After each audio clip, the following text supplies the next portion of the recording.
So is Anthony Elanga set to come back to Forest after a year away at Newcastle? Welcome to your Forest transfer news.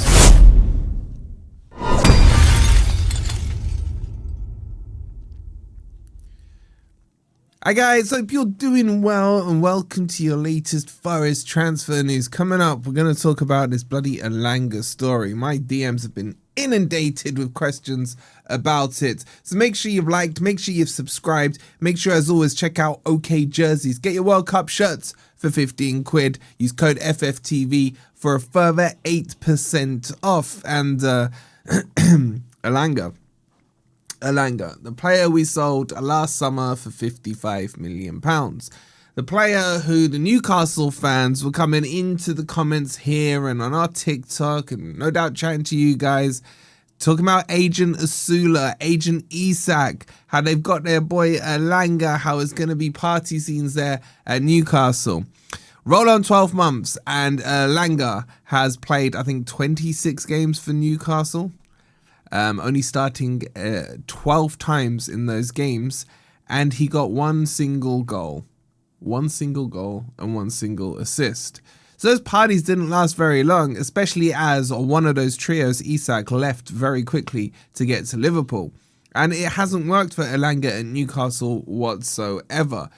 So then the question has to be, are Newcastle looking to sell Elanga? I think if they were to get an offer for him, maybe be able to break even, you knock off PSR. I know the rules are changing and everything this summer, but they're probably looking like at least at 45 million, you'd say, to get Elanga back to break even or somewhat even on the money there. The question is, why is he being linked to Forest? And the answer is quite pathetic, really. It's from a TikTok post. It's from Ola Einar. He'd had a TikTok or a Snapchat, I think it might have been, where he's basically replied to a comment where someone said, "Get Elanga back." And he replied back saying, "Say less, boss." And that's it. That's your transfer rumor. So by Einar, who is obviously good mates with Elanga, we saw him, Elanga, Callum Hudson-Odoi, the three amigos kind of thing at Forest under the Nuno era in particular. And obviously Einar would love Elanga to come back to Forest. And obviously Einar could convince him to come back to Forest. I think Elanga could convince himself to come back to Forest. But unless you lot are going to tell me that Einar has now been put as head of recruitment at Forest, and he is very talented, and I don't for a second doubt that he couldn't do that job. But last time I checked, he was registered as a player, not a player scout, not a player head of recruitment, not a sporting director or anything like that. Now, is there any form of player power when it comes to recruitment and stuff? Well, you could say maybe, because we saw, as I mentioned, when Elanga left, he left because the likes of Sula and Isak were there. Now, they wouldn't have had any say in his transfer, but they would have had a say in convincing him to join Newcastle. So for this to happen, it would need Forest to be interested, not Ola Einar, not Callum Hudson-Odoi, not Elanga, to reverse this. And this is not even a story as far as I'm concerned. The only reason I'm doing a video on it is because I've had so many messages about it saying, is it true? Or how much are we going to pay for Elanga? Would you take Elanga back? And all these things. And I'm looking at it thinking, what the hell has this come up with? So I've looked into it for you guys, and that's legitimately the story. Now, is there a world where Elanga does come back? It would have to be for a cut price deal. I could see Newcastle, as I mentioned, happily offloading him because it hasn't worked for them. But I'll be honest with you, I wouldn't want him back at Forest. I know he got 17 GA in the season we finished in Europe. I know he works well in a Nuno system, but we're no longer in a Nuno system. We're in a Pereira system, and it's very, very different to how Nuno kind of implemented, how Pereira implements to how Nuno did.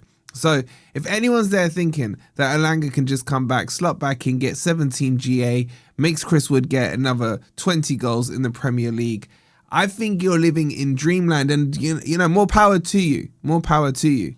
I don't think Elanga would even come back as the same player. I don't like this whole if they've gone, bring them back kind of thing, Because if their head's been turned once, their head can be turned again. And we're not Amazon, man. There's no refund policy on the deals that we do. So if you've walked out those City ground doors, they should stay shut behind you. So I'm not for this Elanga move. And anyway, even without, I don't think he's the player who left. And even when he was at Forest, you guys will know I was heavily critical of Elanga. He was a purple patch player. He would go through a phase of a few weeks where he'd produce absolute magic, and then he'd go a phase of about 4 or 5 weeks where he does absolutely nothing at all. And we saw that in that season. If you look at that period, and it always rings true with me, I think it was the Villa game where he came on, turned the game around. We went from 1-0 down to win it 2-1. He went on a sick little kind of purple patch then. And then when we really needed him at the close of the season, when we were pushing for Champions League, where we needed one more win to get there, Elanga was nowhere to be seen in that run-in. And that's the thing. And he's been nowhere to be seen in this Newcastle team. So I don't know. Maybe I'm being harsh. You guys let me know in the comments. But I just don't see the benefit. Now, I know what you guys are going to say in the comments. Do you think he's better than Ndoye? Yes, is the answer. But that doesn't mean that I would want to take Elanga. Do I think he's better than... who else we got? I mean, Jota Silva's back. Yes, I think Elanga's better than him. Do I think he's better than Hutchinson? I think Hutchinson has better potential than Elanga.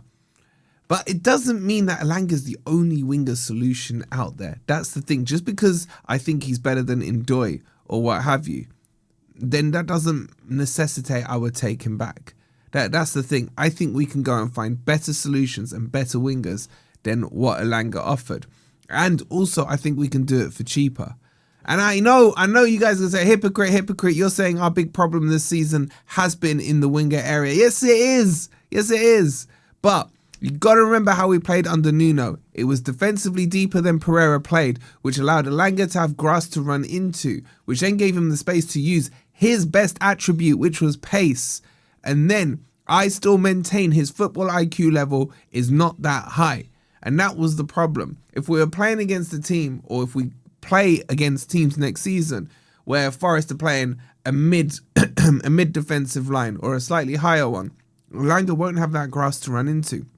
It's a bit like the Brennan Johnson debate.